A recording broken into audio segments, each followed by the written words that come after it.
mà nè sao khai ngót kìa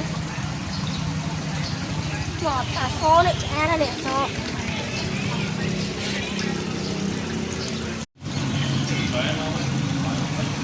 nó lối tao ngọt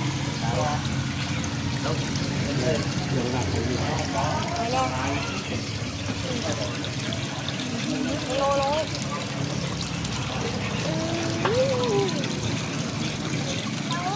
à xô từ phải ra lần đọc xuống một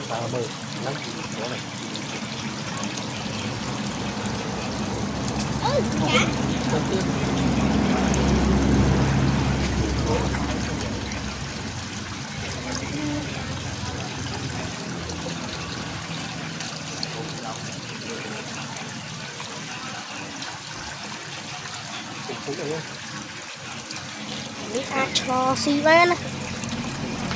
Nó phải ra một cái cũng mò đây là nếu đó ôi nó thơm này. màn bạc với đồng vải chật mà nha trong bạc với ua đây con ạ dạ thấy có thấy ngon bạn thấy ở đồng xí